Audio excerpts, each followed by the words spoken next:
everybody, and welcome to SA Cricket Magazine. I've got Mark Keohane, and Mark, we've got a bit of mess at the World Cup right now regarding South Africa, Quinton to Kock. And where do you lay the blame?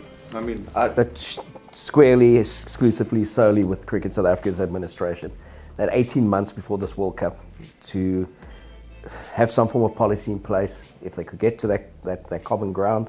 When it comes to the Black Lives Matter, how do they show respect? Is it taking the knee? Is it individual choice? They came with individual choice as an organisation. They said they acknowledged it, but each player had the right to acknowledge it publicly in their own way, be it standing, be it raising a fist, be it taking a knee. To then issue a directive 2 hours before they played the West Indies, which was their most important game, having lost the opener to Australia, I thought was absurd. It was typical of Cricket South Africa at World Cups just shooting themselves in the foot when it comes to an administration. And fair play to Quinton de Kock in feeling he took a stand not so much against Black Lives Matter or the kneeling, but took a stand against being told what to do, which is in breach of any labour law practice. And he's explained himself the next day in a statement which I read as being very heartfelt, delivered very simplistically, as is the way with Quinton de Kock when he speaks. You know, as he said, he's not a man of words. He loves fishing and scoring hundreds.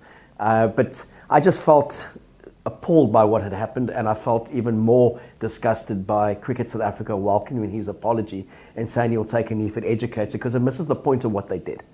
And it's one of those things. It's shambolic. When you think about them, they're preparing for a big game, must-win game against the defending champions, the West Indies. And I just thought it was so out of kilter with anything you'd expect from an administration, but so consistent with what we've seen from Cricket South Africa's administration over the last few years. And this team performs despite, not in spite of. And I really felt that Temba Bavuma, in a leadership role, the senior players, they really kind of grew an arm and a leg in the way they responded to it, the way the team responded in terms of their bowling performance and then their batting performance, to kind of put that early morning drama behind them. And as Bavuma said afterwards, Quinton de Kock announced it to them. He'd obviously mulled over this on that bus trip for an hour and a half till he got there.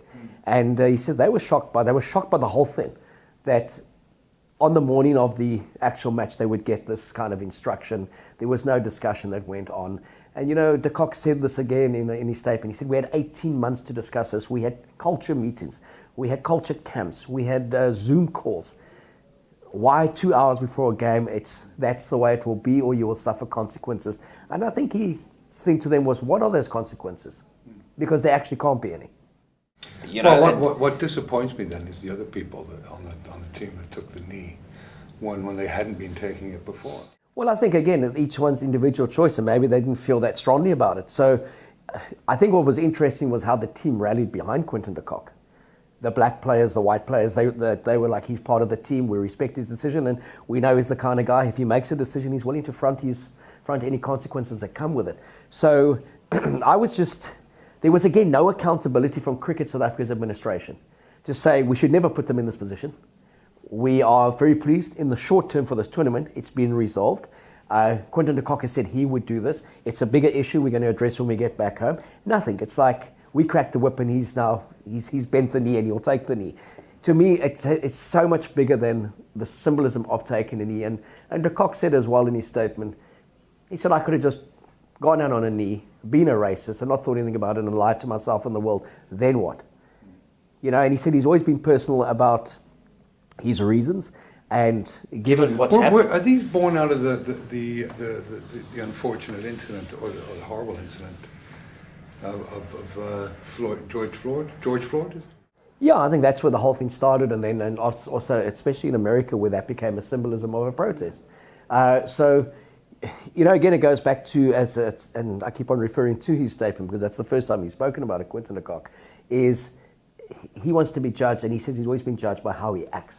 Yeah. And how he treats people and by his teammates.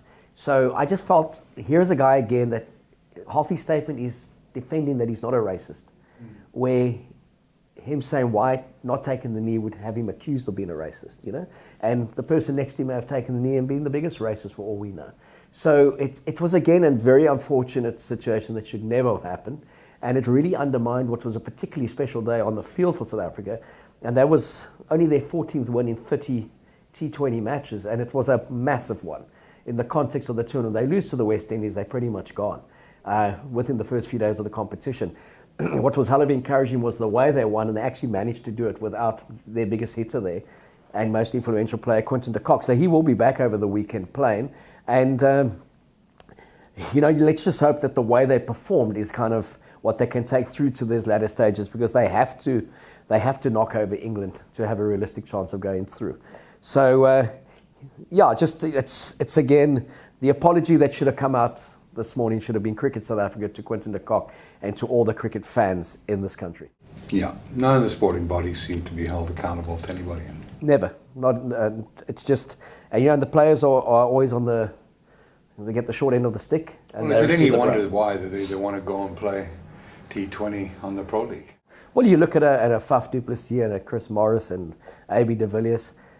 I mean, this is the kind of stuff they've had to put up for the best part of 5-10 years. Yeah. And it always comes to the fore at a World Cup. And just if you think these are supposedly sound elected officials, successful business people, who makes those kind of decisions? To me, it's always about power struggles, it's about narcissism, it's about egos, and I've seen many a sane and sober business person get put into a position in rugby or cricket, and my God, they just explode and they become these monsters. And we've seen that with Cricket South Africa at the moment. Yeah, it's unfortunate, really unfortunate, to say the least. Let's talk about the tournament. I mean, I can't help but say that England have to be. I see Pakistan are installed as the favourites right now, but England, to me, they can't do anything more than they've done already. Yeah, I mean, just they've got such a balanced side, they're in such form, and they've been consistent for how many years? Moeen Ali has just really added a dimension in these conditions, taken the new ball. He's been very successful. They've got so many good bowling options, and then they bat all the way down. And when they clobbered the West Indies in the open, and they were chasing the run rate, that's why they lost a few wickets. But to their net run rate, to get the victory in eight odd overs, and then to really demolish Bangladesh the way they did, in conditions that were more suited to Bangladesh, you would think. But I've been very impressed with Pakistan, but I don't think they're a better side than England. And when it comes to the consistency of the tournament, I could see Pakistan's wheels coming off at some stage. I just see England getting stronger and stronger. And they're just a very, very good side, well balanced. And it's not often you see in a tournament where one of the favourites go into a tournament and they hit the ground running straight up and they just look the real deal.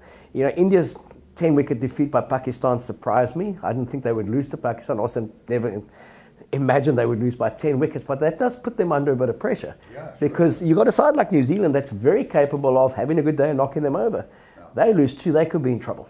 So because I can't see New Zealand losing to Afghanistan or Namibia or Scotland. No, and they've lost this one to Pakistan, but that was their opener as well.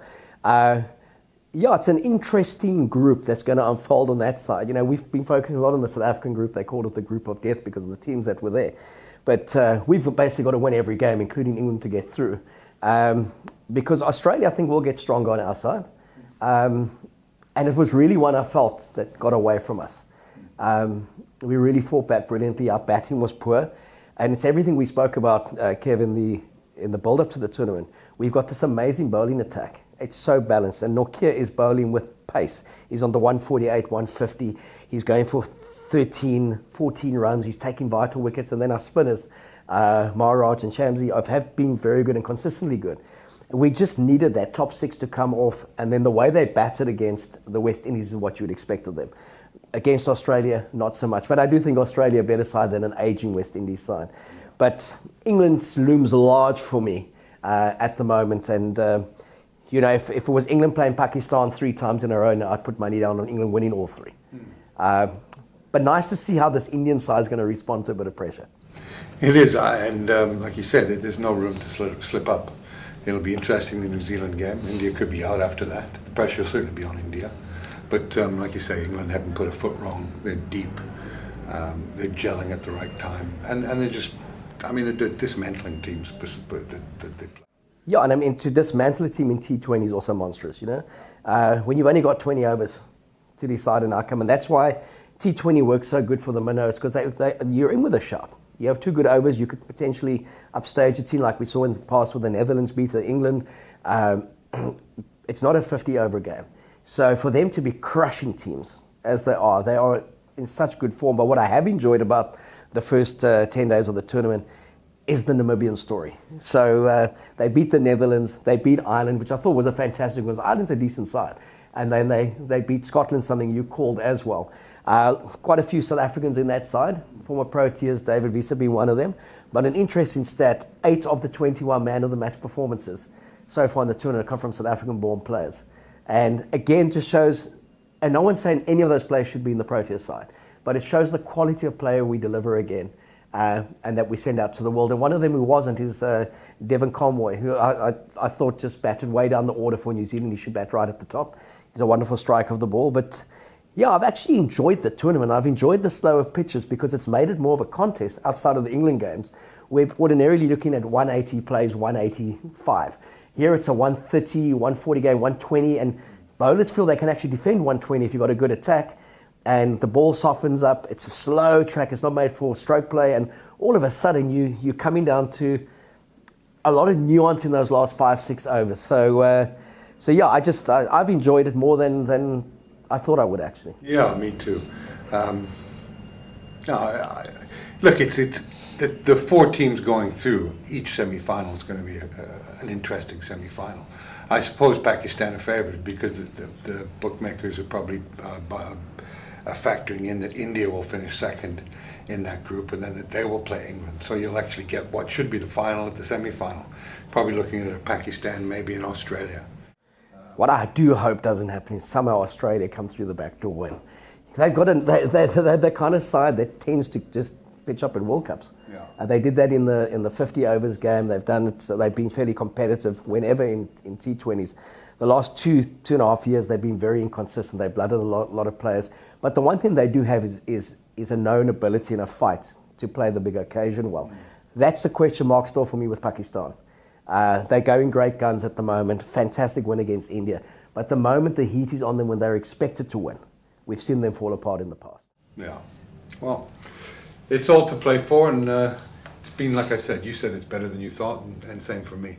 Let's just hope it continues, and let's hope the drama in the South African team gets to focus on cricket. Yeah, and as Herschel Gibbs tweeted this morning, thanks for that, Quinton. Now go out and score lots of runs. So let's hope Quinton Kock goes out, smashes the Bangladesh attack around, kind of does his talking with the bat, and let's just hope that we're there, and potentially we're up there in come semi-final time, and if we are, anyone's game.